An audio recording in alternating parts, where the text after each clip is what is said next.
নমস্কার বন্ধুরা, আমি বাঙালি কৃষক চ্যানেলে আপনাদের সবাইকে আরও একবার স্বাগত। তো আজকে আমি আপনাদেরকে দেখাচ্ছি যে ভেন্ডি ক্ষেত বা ঢেঁড়স ক্ষেত। বর্ষাকালে ভেন্ডি চাষ একটি খুবই অর্থকারী ফসল। ভেন্ডি চাষের আগে একটি ভিডিও আমার এই চ্যানেলে ছাড়া আছে, তো আপনারা চাইলে সেটা দেখতে পারেন। তো ভেন্ডি চাষ করতে গেলে আমরা সব সময় যে দুটো জিনিস আমাদেরকে নজরে রাখা উচিত সেটি হলো সর্বপ্রথম সাদামাছি ও শুষ্ক। এই সাদামাছি ও শুষ্পোকা কিন্তু প্রত্যেকটি ফসলেরই খুবই একটি খারাপ জিনিস, যেটি গাছকে পুরো নষ্ট করে দেয় এবং গাছকে তার ফল দিতে বাধা প্রাপ্ত করে। তো বন্ধুরা, আমাদেরকে ভেন্ডি চাষ করতে গেলে যে জিনিসগুলো লক্ষ্য করতে হবে সেটি হলো সাদামাছি আমাদের কিন্তু দাঁড়িয়ে রাখতে হবে।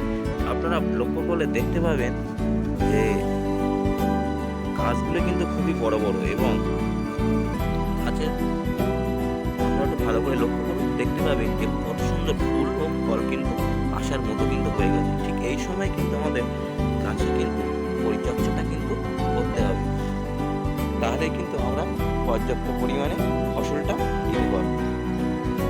তো বন্ধুরা, সাদামাছির জন্য আমরা কি করতে পারি? সাদামাছির জন্য আমরা সকাল ও সন্ধ্যে এই দুটো সময়ের মধ্যে যে কোনো একটি সময় সপ্তাহে দুবার আমাদের কিন্তু সাদামাছি কীটনাশক ব্যবহার করতে হবে।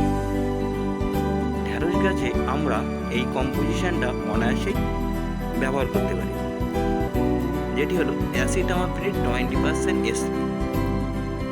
এটি একটি দানাদার ফর্মে আসে। তো আপনারা এই কম্পোজিশনের প্রচুর কোম্পানি আছে, যেটা সব থেকে ভালো এবং আপনার দোকানে যেটি পাওয়া যায় সেটি আপনারা ব্যবহার করবেন। অ্যাসিটামাপ্রিড 20% এসপি, এটি হলো গ্লাইড কোম্পানি। এটি একটি খুবই ভালো কোম্পানির প্রোডাক্ট, যার জন্য আমি ব্যবহার করি। এছাড়াও আমি উলালা দিয়ে থাকি সাদামাছির জন্য। এটি আপনার মোটামুটি 100 গ্রামের প্যাক 200 টাকার মধ্যে আপনারা পেয়ে যাবেন, বা এর থেকে কমেও এই কম্পোজিশন আছে। মোটামুটি একটি ভালো কোম্পানির এই কম্পোজিশনের আপনারা ব্যবহার করবেন। এটি দিতে হবে 15 লিটার ব্যারেলে 20 থেকে 25 ml। দানাদার হলে গ্রাম দেবেন 25 গ্রাম, আর লিকুইড হলে 25 ml। এটা আপনারা সকাল বা সন্ধ্যে যে কোনো একটা টাইমে আপনারা সপ্তাহে দুবার ব্যবহার করুন।